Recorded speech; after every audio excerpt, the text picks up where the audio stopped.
Ya mandifike ndizibulisele ke phulaphule apha ekhaya nditshilo ke ndathi ke namhlanje sikuphethele isikhulu sakho icama radio umba uphambili sawuxoxa namhlanje ngokubaluleka kukaTsiki apha esintwini sizawuva ke phofu indima yakhe mhlawumbe mandingathi ukubaluleka masive indima kaTsiki apha kuthi bantu nditshilo ke nabe ndikuthembisa ukuthi ngiphathele ingwevu ke namhlanje phofu ke lomba ucelwe nini baphulaphuli nathi makabuye utata uSicecha akazongena kahle kulomba kaTsiki ndimfumene phansi kwemeko ke ezinzima esitsho sithi hayi izandyondyo zemvula ziyatsho mfondini pha eNgcobo nethemba ke kuthi noko namhlanje apha enkqubeni saba kunye nayo khumbule ke mphulaphula ekhaya kanye kuloo ndawo uba wena ufuna ukuthatha inxaxheba ungene kuWhatsApp wethu 072 0170939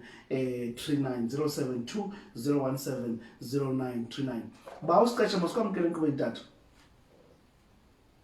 Dada mandibulise Kamagu Bukani Radio Kamagu Community Radio ke tata mnivuka njani namhlanje Ngilile mthatha Pondo mntaka bana ninjani na hayi siyaphila batata kuhle nje uThixo nathi sithe masikhwebe tata njengobusiva abaphulaphuli emveni kokuba wovele nalomba babonakalise umdla omkhulu kakhulu ngokusathi make sikukhwebe kanye kule nkqubo yethu yasebusuku ukuzosicacisela kanye ngendima kaTsiki apha eluntwini abaphulaphulana ndingamandla bafuna uyiva yintoni indima kaTsiki apha eluntwini esintwini kwaye futhi ngaba uTsiki lo uhluke njani ebutyiseni amasi manike wena tata Mandikale ndibulisa abaphulaphuli bakho usasa kwam ndibulise nenkosi zezula kokwethu zonke ndizijikeleza usuka phezulu emaxesini ndisihla nazo ubheke emaxhosi nezantsi ngumla kwezamampondo nezamampondomise bakho abathini ndizichaze kancinci uba igama lam ndinguzolile Pilot Sicecha ozinze apha eNgcobo xa ndizawukhwela kumba wakho msasa wam othandwe ngabaphulaphuli bakho yintoni na uTsiki uthumbuzo wakho tata njalo uTsiki sisithethe sakwantu sokungenisa umfazi ekhayeni alivela ucela intombi noba ithwelwe noba igqagqile elo hlobo ize ngalo xa ingena kwekhaya njengoba ndingumthoboshe mna xa ingena kwekhaya lakwathoboshe ingena ke apho ke isamkelwa ngesithethe sakwantu ekuthiwa nguTsiki uTsiki ke yinto ekumila kunjalo esisithethe sakwantu ayilosiko ngakumbi ke kwezizizwe ziquka amaXhosa abaThembu amampondomise zizizwe ezisebenza ngoTsiki ezo xa zivela ucela intombi emzini emathileni ndiyawufika kweli khaya ke kumiswe isuku lokuba namhlanje kwawutyiswa umkabani uTsiki Ngihamba nawe msasa. Sikunye la uSicecha. Qhuba tata. Abaphulaphuli bakho ke bebengamila ukukhathazeka ngoba ilozulu liyandetha apha ezinkini. Tata. Izinto liyangcola. Ngabona ukucela wena undiphakamsele intetho yabo nelizwi labo ukuze ndikwazi ukuphendula. Tata. Usahamba nabo kahle abakunye nawe tata. Ke ndingavuyi baba ndiva kakuhle. Tata. uTsiki ke unobangela ndimohlule esikweni ndimohlula ngesizathu sokuba uTsiki akaphathelwa mkhonto ngashiyana ke imizi ngokwethethe zayo ngoba kaloku isithethe sithi sizithethe sisuke sihambe nesiko lalo mzi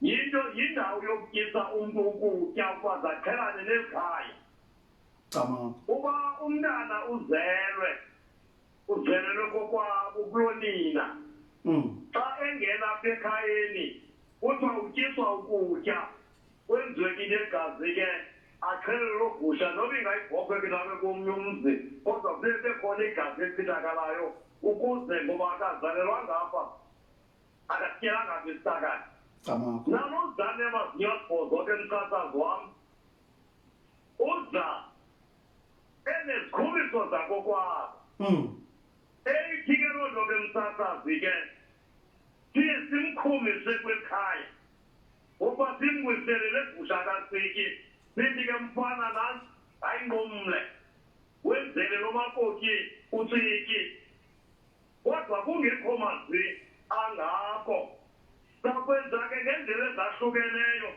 abanye bathi bawuqhela laseki bamthela inyongo abanye ke benze ngehlobo benza ngalo kulo mzi kodwa ke into esiyibeka phambili nesiyicasisayo utsiki sisithethe bake ndikulinde ndive kwaphulaphula apho emibuzweni yabo Camakho tata ukhona umphulaphuli uMasiqolelo umphulaphuli uthi ungapha kwindawo yaseNcambedlana uthi yena ukhe ave abantu abaninzi besithi phaya kutsiki kufakwa into efana nehabiya ngenjongo zokugcina umakoti lo angajikelezi uyabuza ngabe njalo na tata lento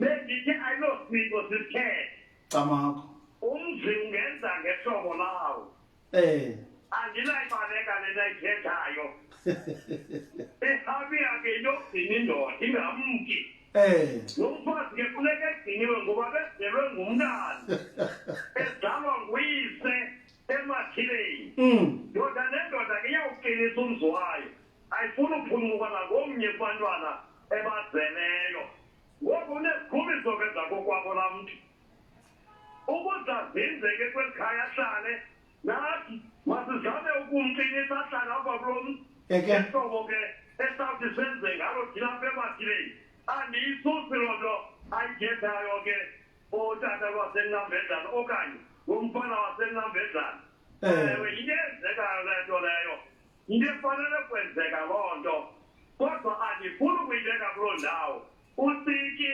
yindima yokwamkela lo mntu simcele kulaa mzi saze samnikwa siyabamkela ke ngoku ngamazwi aphandle mandilinde ke kuthiwa ngabe uphendulekile na ndikwazi andizose ibheke yakhe Camakho ke uSinethemba uyawuphinda abuye uba akaphendulekanga ngoku sizawubamba uMama Nzotho uMama Nzotho sithi yena ukucentane uthi ukheve amaxesha amaninzi kucaba ukuba uthe awawutyiswa utsiki yabukulwa ngamanye amakhosikazi elikhaya ufaniswe nekwekwe kuthe wena uyinkwenkwe awunozenza izinto ezithile kwelikhaya ngenxa into yoba utyanga utsiki ebuza uba imeko enjalo ingathiwani na masiye kwaNzotho simphendule umbuzo wakho unyanisile kaloku uba wamkelwanga abaqinisekanga ngobufazi bakho kodwa ke ivame kakhulu loo nto umfazi ongekatshatyiswa obizwa ngokuba yinkwenkwe apha yena ivame ke lukholiswano olo labafazi asinayibaleka loo ndawo yenzeka njengoba ebengwaseNcambele ingabathembu lo bebuza kuqala enguMaNzotho kulaa ndawo yamaXhosa kusentane ukholiswano lengingqi leziphaluka lezithili lezizwe alihlala likho njengoba nawe takancebana ungulo msasazi unguye uthetha usuka kwesasazo kweli isikolo xa uya kwesya wafumana utholiso naye ke fama zalifumana utholiso azobona ukuzinza kulo mzeze kuwo kule naba kuyo kwezi siphila kuzo mandike ndikulinde maZotho kwakhona Camakho ngexesha ungekafiki apha enkqubeni tata kukho imibe emibini eye yavela apha endifuna mhlambi ukusiphendula apha kuyo kukho kwenzeka isithwa kumbe apha eMonti kwenye indawo yento yoba phaya eMonti kube khona umuntu wasemzini omhlophe ongumlungu otyiswa utsiki. Aba bantu ke batshatene bengabelungu wabenkulu. Lento ke yabelungu abakhulele ezifama. Kwacaba lo mfo kube khulele efama engumlungu enjalo. Wakho wayiva wena ngabasebenzi basefama into yoba uyatyisa utsiki, watyisa utsiki ke umlunkazi wakhe engumlungu yena kuqala. Umbuzo ufuna ukubuza ke tatam ngoba kuloo meko injalo mhlawumbi ithini ingaba nabo basemzini nabo banelungelo nalo kutya utsiki. Umbuzo wami wokuqala lowo. Okunye okulandelayo kumbuzo wesibini, apha esintwini leliphi elona xesha eliye libonakalise ukuthi umuntu ngoku ngenene nangenyaniso ungumfazi wasemathileni? Ingaba ukutyiswa kwakhe utsiki kwakunye nosezwa kwakhe amasi, mhlawumbi uza kuyivela kulo mcimbi wamasi, ingaba oko lelona mhlawumbi esiqinisekiso sento yokubana ngoku lo mntu lo ungumfazi walapha emathileni xa ethe watya utsi okanye wasezwa amasi? Mandicale komntana msasazi wam mntakanyana. Camaku tata. Ngokomthetho wendabuko kwizizwe zonke kwihlabathi, wawusishiya isizwe sakuni wayoma kwesinye wamkela izikhethe zezo zizwe. Manenza umzekelo ngamntakanyana. Ngingumthokosha isiduba, ndimimpondomise, andimange emampondomiseni kuqumbu apho imvelaphi kakhokho usetsha ikhokhona.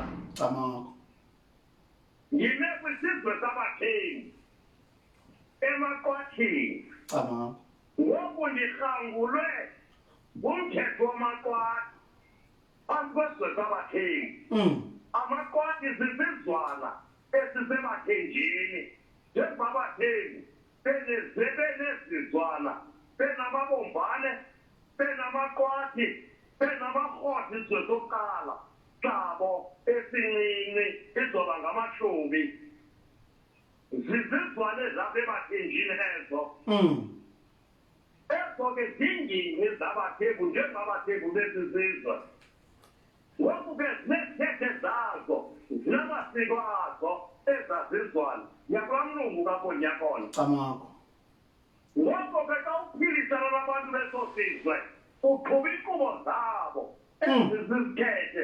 Wena ubuyintlanga uzakohluka ngesiko lakho xa usenza isiko lasemathileni. Ithi ke loo nto njengoba ndasuka kuqumbu kwakusuke ukhokho, mna ndazozalelwa apha ngutata notata ezalelwe kwelabatheni. Isiko lakwaluka, isithethe sokwaluka into engeyondiphambili emampondomiseni yokuba unawuthatha mfazi ungalukanga. Amampondomise ngokwesithethe sawo ayamthatha umfazi agqibele ngokwaluka. Ithi ke loo nto leyo impondomise liyakwazi uba nomzi lingolukanga, kodwa ngokomthetho wabathembu awunawukandelwa nxiwa ungekaluki, ungekazeli. Umthetho wabathembu ke ngoku lowo. Ethi loo nto ke ifike njengandile impondomiseni phakathi kwabathembu. Unyanzeleka into yokokuba uze ndivunywe ngobudoda mandiqale esuthwini. Ubuya kwam ndivunywe ngobudoda ndibizwa ngekrwala nomfana.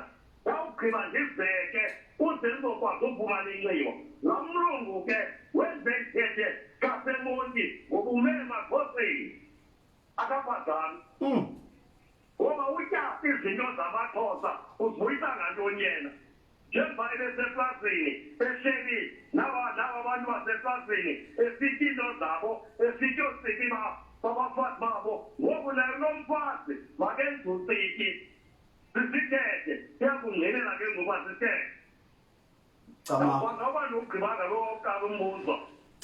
Ndikhwele kwesibini. Ndiyabulela bosixesha, undigqibile mna kakhulu, ingakumbi ke ngokuba ke ngoku uyohlule kamnandi lento ngokwesithethe kwakunye nesiko. Wayicacisa futhi uba kuloo ndawo umntu afika kuyo ufika azayamanise nesithethe saloo ndawo. Mandikunike tatam uba uzongena ke ngokumbuzo wesibini kuba wasekhona abanye abaphulaphula endifuna nabanika ithuba.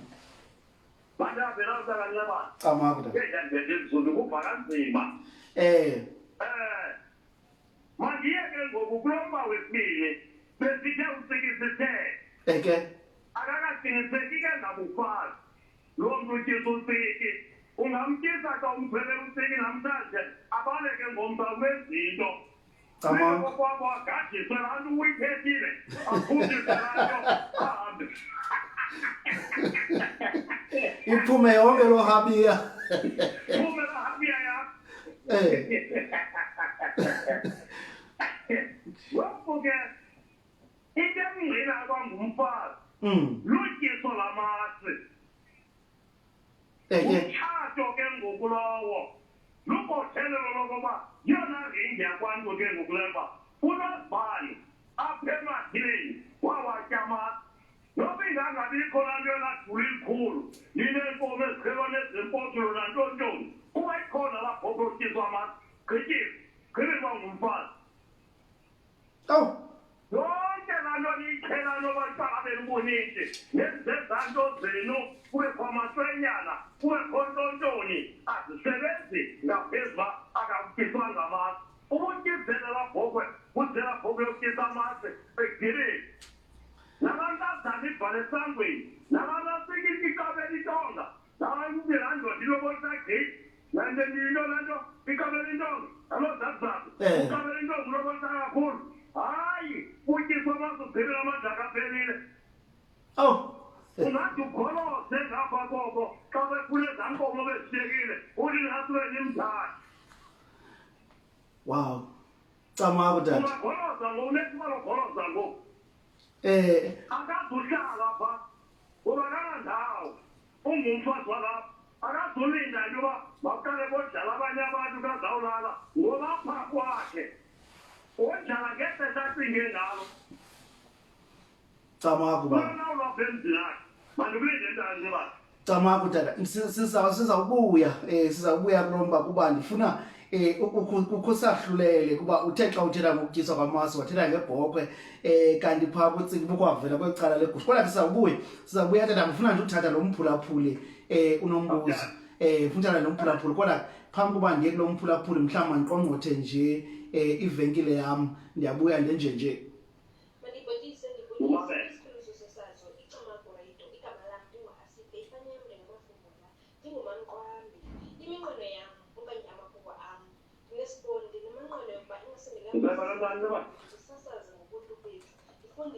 sekhona tata sabuyela kuwe ngoku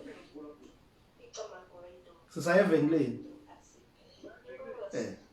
nganeentsiba zayo lo uthethayo unoma kudunyiswe sayinethi engqeleni edumasi umahlongwane uyacelwa umphulaphuli ukuba uphulaphule icamagu FM nesikhululo esikusasazela ngqo ngenkcubeko yethu.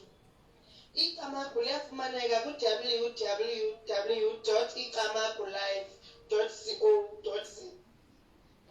ya ndishilo ke mphulaphula apha ekhaya ukhumbuleke sikuphethele isikhululo sakho icamagu radio ntshinda namhlanje silapha emthatha mfundini ukanti kuba ufuna uba inxalenye inkqubo ungasithumela uWhatsApp kwa 072 017 0939 072 017 0939 sithetha ke noba usicetsha sithetha ngomcimbi katsiki manibaleke ndiye nako umphulaphula nako umbuzo ovela kumphulaphule Mahadebe lona uthi Camagu mna ndicela ubuza mna kutata ukuba xa uyeke wamtyiswa utsiki ze emva koko ungahlali emzini ngenxa yemeko zobomi ingaba lento yoba wawutye utsiki ingaqhubeka ikuchaphazele kanjani nalonto ebomini bakho ubheka phambili andani umvilela bawusixesha uba ngizamdela ba natso andihambe nayo eMahadebe ade ikhilento ebekwathetha unxiba napha ngegobondela Camagu uba la gobondela ayifuni bahlala kokwenu uzawubuyela lokhu ubheke phaa kulaa ndawo ubheke kuyo kodwa lizawuhlala intunguntungu lokuthi umzi wam nawo nya ile gobondela usebenza la gobondela ke ngoku Camagu ayikwenzi into la gobondela sakanjaba Mahadebe ngoba kaloku ukuba ngaba ukwi-separation andikhumshayo xa ndigoduka ndithi usamtyhalele ethaleni lo mfazi ngoba ke kukho into yakwantu ethi okanye zathi abadevu okanye zathi amaXhosa okanye zathi ezontlanga zombini ethi ukuba ngaba umfazi uqabene naye ekhitshini ngabe kuhlabe inkundla zamathile ngoNcebane athi lo mfazi ndiyahamba uxoxo kulo ndawo isengwakho oyindoda yakhe ukuba udibaniselele naye imtyhalele ethaleni laa mntu usembiza ngegama loba nguJose indoda ke yompinki yamthatha zakohlula ke ndawo ezibekwathela umakhadela yenzeba kulo mbandi ugqibe uba ugqibe kangaphinda angene ukuba ngabe ayikuhluphi lasithi uba ngaba yidivorce laa nto kuthiwa ngesintu sakuthi ugethile wazetha esikole sibake impilo wasikhupha ezasemathileni zagoduka uba lidayile igama lakhe lobizi iqoqile ke le nto udibane amaxhokoshe noNcebane phelile ke ngoku into ethi ngumfazi wasemathileni leyo lasiki ke angakuhlupha ngenxa yalagobondela uhlahlala ujonge kwelaa cala kodwa ayisasebenzi into uba ugatshiswe yaphuma laa nto asebenza abakokwenu ziyasebenza ezakokwenu intonga akasebenzi into ukuba uzawuphinda ugqithe akasebenzi lwesibili ndihamba kunye naNcebane nomakhadela sikunye uphulaphule tata ngoba kaloku kwendiwa bekanye ikhutshwa bekanye intombi ayikhutshwa kabini yeke okwesibini yasela amabhayi ebingumfazi wasemathileni le ndawo iye kuyo yesibini yosela amabhayi isezaa mfazi walaa ndawo noba idivosile noba ikwi-separation isengumfazi wapha ekwendiswa bekanye akwendiswa kabini yenzeka abakhade baphinda kuye nomnye umbuzo okay tata ndiqinisekile uzawubuya kwa usabhala uvelele enye indawo bawuxhokoshe encinga mhlawumbi ibalulekile ukuthi umuntu utya bekanye utsiki ukuba uphinde okwendela ndifuna uqonda ke ngoku kwelo ebewutyile utsiki phaa emathileni kwathi ke ngoqhawe komtshato wanyanzeleka ungaphinda ubona kwelinye ikhaya ingaba funeka ephinda awutya utsiki xa efika phaa emathileni uzamphindwa kodwa lelonwabo ngokasangeendawo kasena ndawo ngoku kwendiswe kakanye lo mntu lena into yosela amabhayi nesoka lesibili ziliva ngaye ngoku ayisesithi ngoku esimcele banalo isoka yenza naye ithini madoda enjalo kaNcebane lenye isoka lo mntu awamabinanga enezanalo athi amthethelela nje noba ngalobola athi saphani lo lobola kum userayithi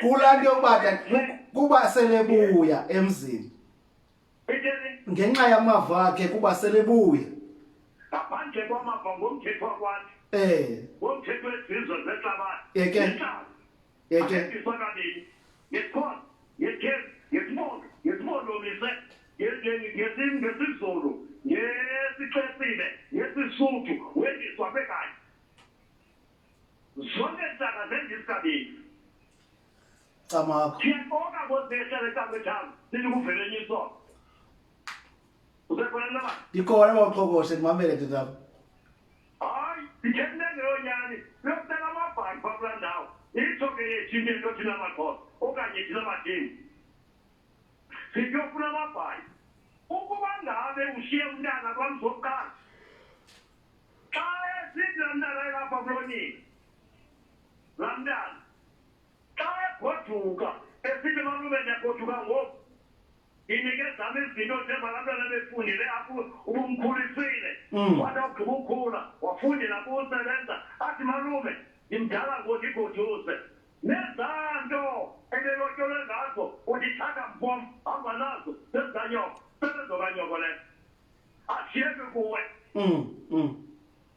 indoda eshiye kuyo iyakhala ntakanebala zawayikhutshwe ngazo nguyise njeziya wayikhethe kuzo njeziya apha uba kuthethwakhethwayo kwabe kugqibile wendisobe kanye ayikabini utsiki ke ngomnye abababinanga Camakho mina ntananeba Nkosi kakhulu bawuxokozela ndiyabulela tata.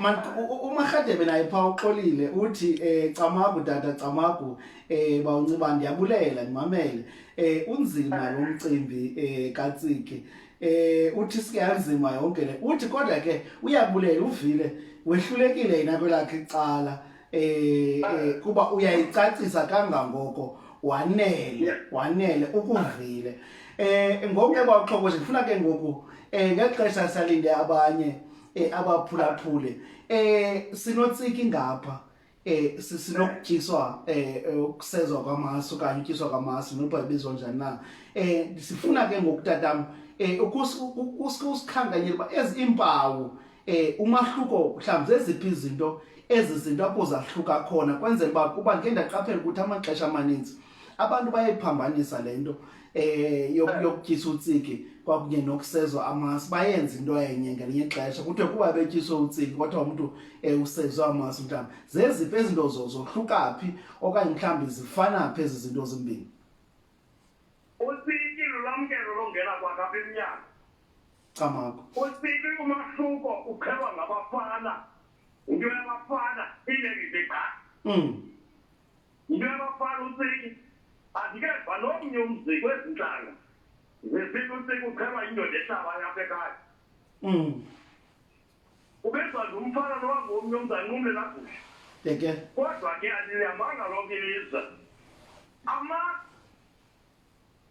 akhona afika benzima khona nenkazana phaa ifike ivale phaa esangweni ucela umkhondo lapha kuzawuye inkulu bengoku le inihlabelayo yiyo zobe yapha emasini sisiphethelelo ke zokugqiba nezokuqala esicacisa uba ngumfazi wekhapha lo athi ke kazawugqibezela yakhe yabhideka omntu wayicacisa angezombezi bangibani wathi umfazi uqhelelwa kangaphi elokugqibela inqanaba elizinzisa ubufazi lonikezelo ba noba ngathini noba ngambhwina noba ngabe njani noba ndingathini lanto kuthiwa ungeniseshini yokugqibela ke le ndawo akakhethi lowo ngosepimeko thini njengala mama besithi kukho iimeko zenisi ngimibeni bafathi ngimapni umanzotho ake ngokathi ungeniseshini lelila mathemba kazilethe emkolo uba kuthiwa uzanqunula umntana uyahlala anqunule umntana nokuthi imeko ithini ngoku akasashiya ngasemke xa kungenziwe endlini Camagu soke ngokumahluko katsiki utsiki into ebazwa njengemesi unqunule egusha yeke amasi ngumkhonto wekhaya noba ke bahlaba ngebhozo kuloo ndawo elo hlobo benza ngalo isiko wenzelwa ngelaa hlobo kwenziwa ngalo isiko ngamathile amasi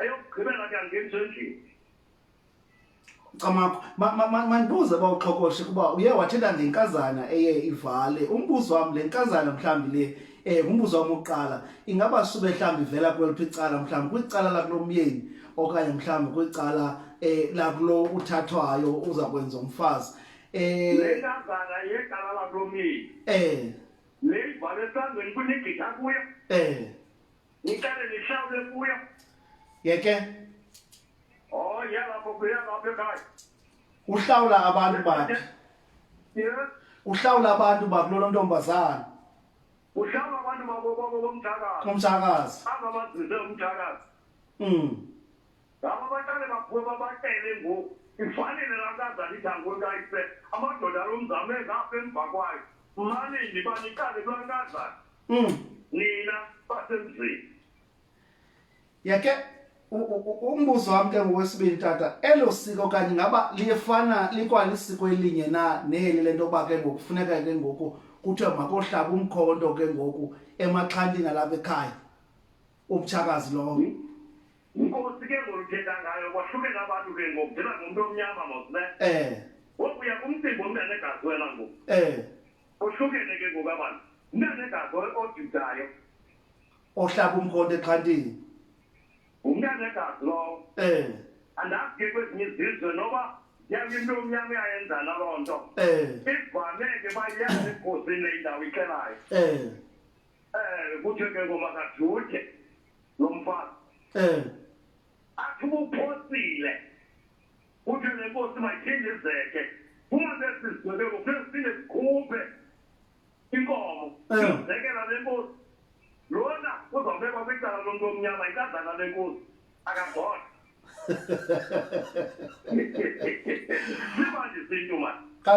kakhulu bawuxhobosha and ndithanda into yoba kuba sele ifuna uba sesiqhelo lento kumakhaya amaninzi kuthiwe ukuze abe kanti ungumtshakazi ongeniswayo apha ekhaya funeka ayohlaba umkhonto and ubumkhonto wakhe ufike wama ubonakalisa ukuthi wamkelekile. Ndiyavuya xa ucacisa ukuthi mhlawumbi yenziwa loo nto kakhulu kubantwana begazi. hayi basekhosini le ndawo anditsho ke njengoba sizezizwe kukho amaXhosa kukho amaThembu kukho amampondo mise bayenzeki kwezinye izizwe kodwa ndiyazi mna iyabantwana begazi qha njengoba kaloku uphuma isizwe xa kuthathwa laa mfazi wenkosi. Alright, kuloo ndawo kanye tata mfuna ke ndiphinde ndibhekisa bebaphulaphula ngakubambe nje kancinci tata ebawuxhobosha ndizawubuyela kuwe ngubambe kolo hlobo tata.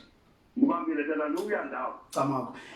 Baphulaphula ke ukhumbule ke sikuphethele inkqubo yakho ethi Embo ngolwesine uba uphulaphule ngeli xesha uhlele uneke noncubane unojawulo uqhanqo lohlomo liphuthile idala nempondo nonyembezi untswentswe engumphilisi lo sithetha ke noba uxhokoshe utata uzolile pilot wakwasicecha esicacisela malunga nomba katsiki indima katsiki eluntwini sivela ke nezinto ezininzi sivela ke nemiba efana nento kubana kuthiwe umuntu ke ngoku utyiswa amaso ubufuna ke uba yinxalenye yenkqubo yethu namhlanje mathi usithumele ko WhatsApp wakho kwa 072 0170939 mandiphinde 0720170939 usithumele WhatsApp lo nombolo bandiphinde kokugqibela 0720170939 usithumele nje lo myalezo. Kanti ke kuba bonke abaphulaphuli bethu ka Facebook wena into onoyenza pha ku Facebook live wethu into yoba ubhale umbuzo wakho apho kanye ku Facebook sawuthi sikufundele kuba unombuzo onawo. Khumbule ke sithetha ke noba uxhokoshe sithetha ngomba katsiki umba utyiswa amasi nombuzo ke enza ke ndiuphose pha kuba uxhokoshe ngexesha abaphulaphuli bethu basazama ukungena nombuzo wami kodwa ke phambi kwento bandile lo mbuzo mandiqongqothe ivenkile yalapha ekhaya ndenje Amagusha ke mzomsumbe ngumncibane unojawulo uqhanqolo uhlobo liphuthile idala nempondo nonyembezi untswentswe ibone round ngandesheli mfundini manganga ugaqile into ehlele nje ubuzo wena namkhulu kwayo ungathandwa izinto engazuzenza nto utyela inzima nokhanda imali uyakanye lo sikhathi kanti bendiba ethi inkqubo yengulo yabantwana bembolo emhlophe ethi ingulo rhoqo kolosibini kwisikhululo sakho icamago radio ibake nathi ndiyakhweba ngentsimbi yesithandathu de obetha intsimbi yesibhozo ebusuku ingulo camago mandiphila.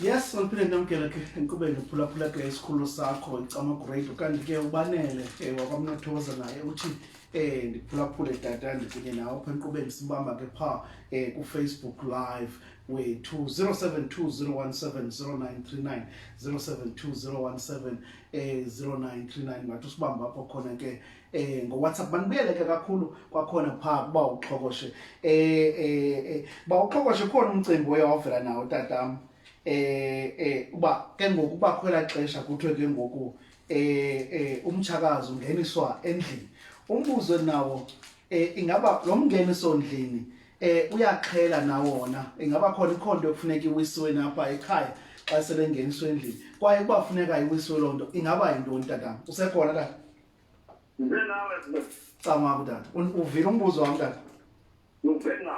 cama kuba Mandiqala apha ndakanyabana ndikumamele ke sezizithuta nodawa. cama Ngoba kwaXhokohle siyathanda unqaba kwabanye abantu. Sikhapha ke emampondomiseni. cama Nakule ndawo kuyo kapha eMthatha Snitch. Thosi Sibheka phela cala amampondomise ke.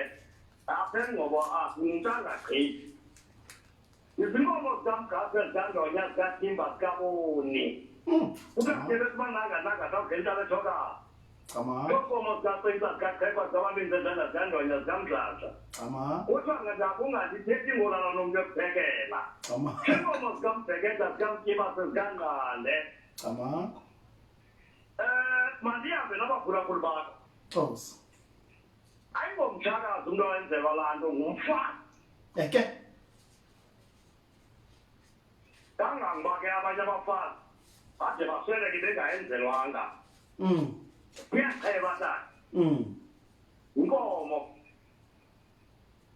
iyithule esifitshane isemphezu kwelathuli. Yemva kumpozo seqaphile.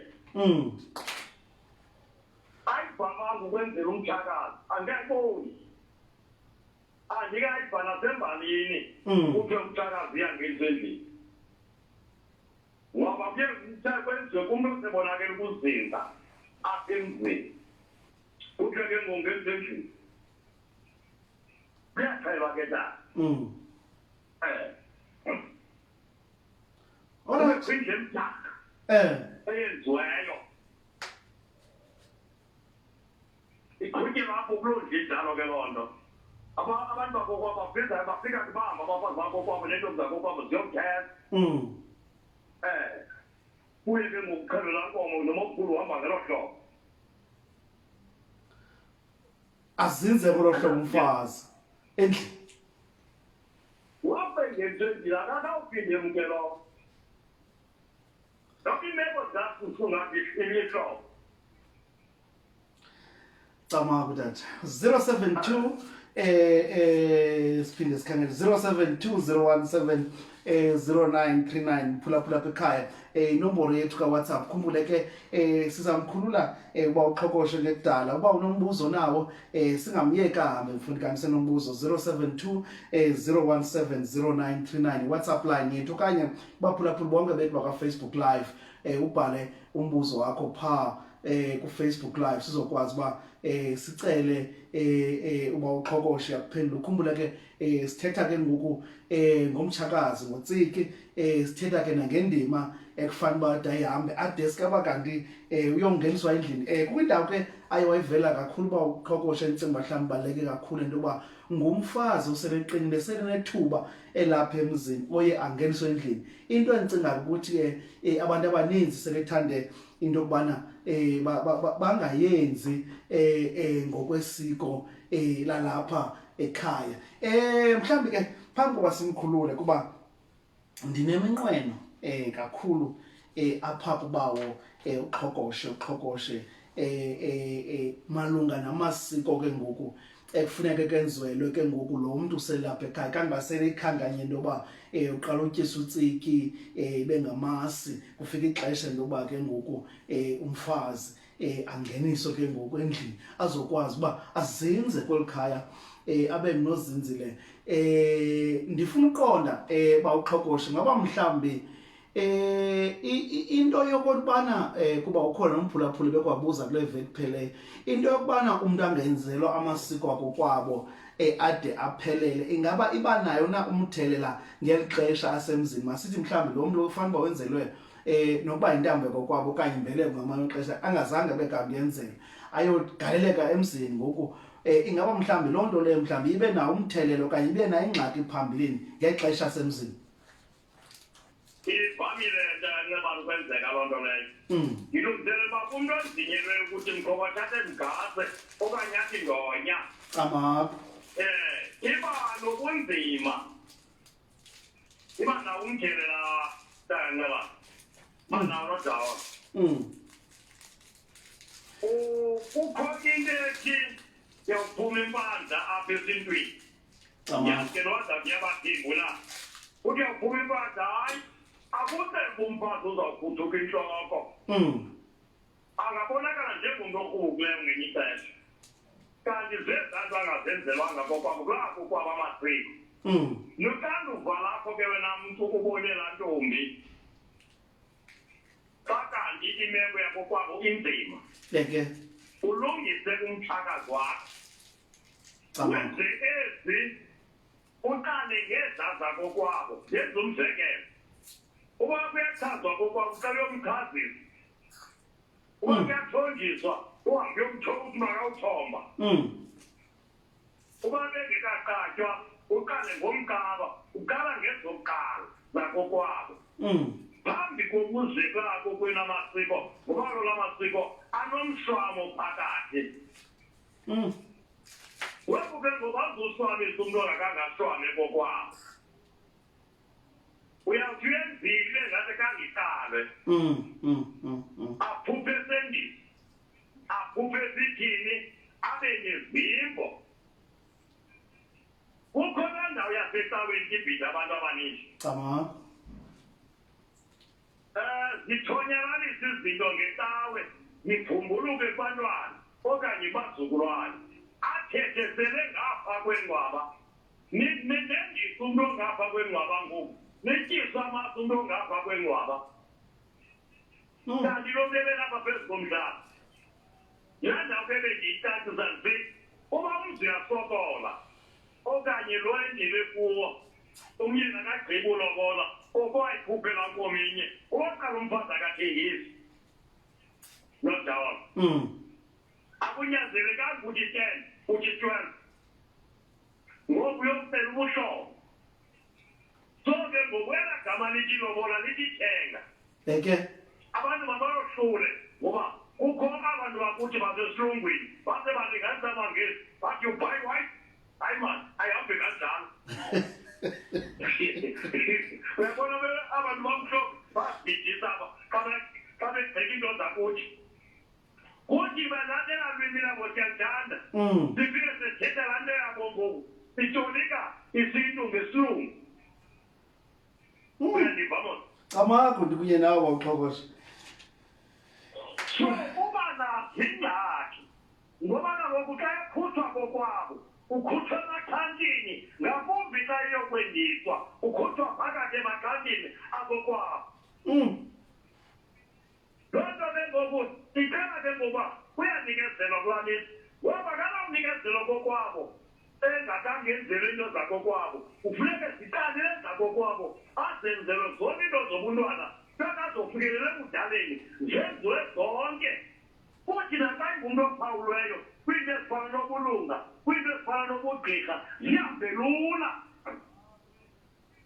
ngoba xa ekuvume ukufa uqala kokwabo ubona ntsimbi uyinikwa nguninakhulu okanye nguyise okanye ngukhokho wakhe lumnika laa ntsimbi funeke abe amasiko kokwabo agqityiwe uba kakagityazelwe angaziba intlupho ke ngokapha emzini ufike kuthiwa ngezimbo ezingacacanga okomntana ongakathi kangacaci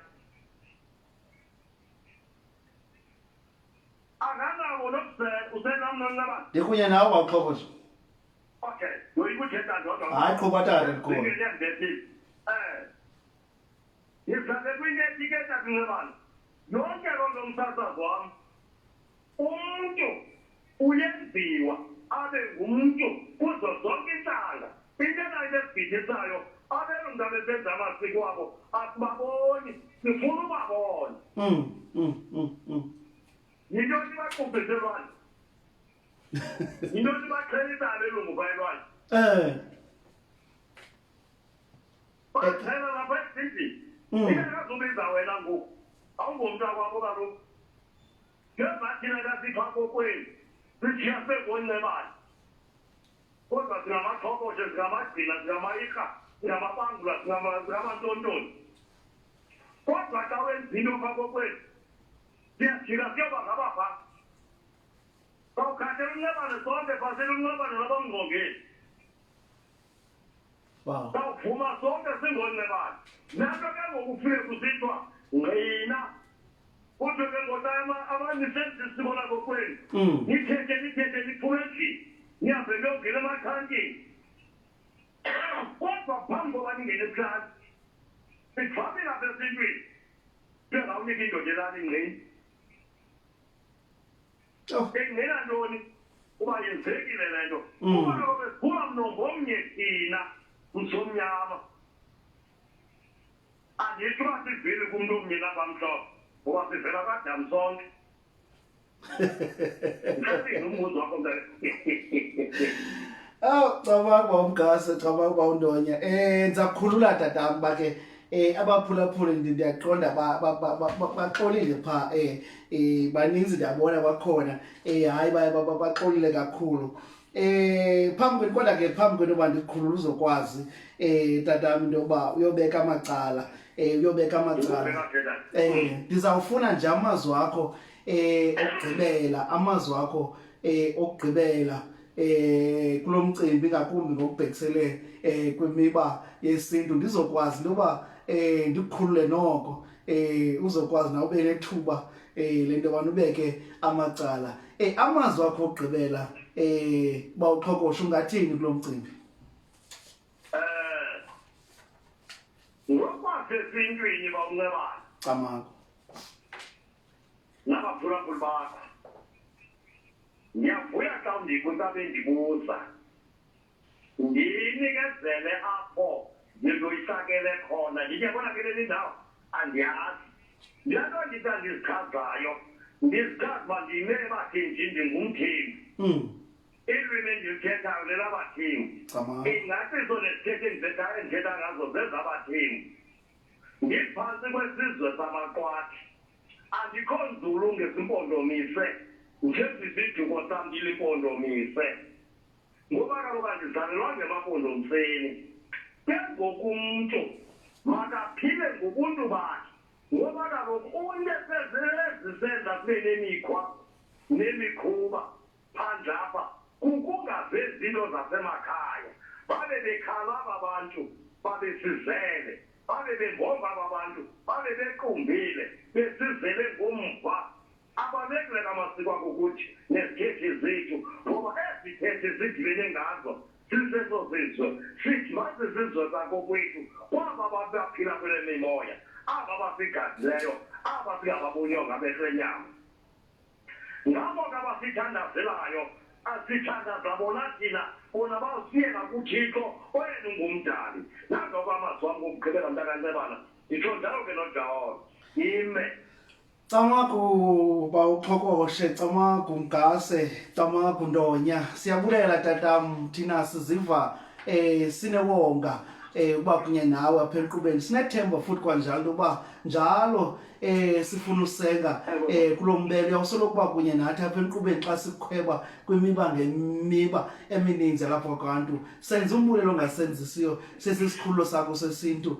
iCamagu Radio sithi nangamso tatam andibulela kwiCamagu-Radio njengoba lenkosi usuku benzolo tata yangamanyange angaba kunye nawe akugcine udeske kube sephakadeni Camagu tata Nkosi right ke mphulaphulu bawo ke uxhokoshe lowo umgase undonya mfundini utsho kwavokotheka engena ke kumba omkhulu kakhulu umba onxulumene emfundini noNtsiki ehamba kwindima yokusiwa komuntu mfundini emzini wayithatha indaba wade woyibeka apho kude kufumaniseke ukuthi umfazi ungeniswa emzini ngoku ke namakhe nisela amanzi masithatha ingoma siyabuya nje emveni kwale ngoma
ya silo ke funa isikolo sakho icama grade kanti ke usahlelo ke ngcabani kanti ke masibulele torhwana kubo bonke abaphulaphuli bebekhona ebebehleka kanye nathi bephulaphule enqubeni yethu sixolise kuba ibhele ngenxa yendudumo sivile noba uxhokashe into ba uchilo nayo into ba bachatshazelwe zindudumo apha khoyo kunzima ke asilifumenanga ke ibhele simfumenanga kulanga sinethemba into yokuba samkhweba kwakhona mfondini abe kunye nathi kanti ke kubo bonke abaphulaphuli bethu baka Facebook baka Facebook live siyohlukana nabo sawuqhubha ke nabaka nomathotholo kodwa kubetha insimbi yethoba njengoba ngokwemizuzu ilishumi nesithandathu phambi kwensimbi yesithoba bonke ke abaphulaphuli baka Facebook sibulela kakhulu ngenxaso yenu amanyange ingathi ngahlala kunye nani ngoba ubusuku namhlanje ndithi kuni nonke abaphulaphuli bethu baka Facebook mathongo athethayo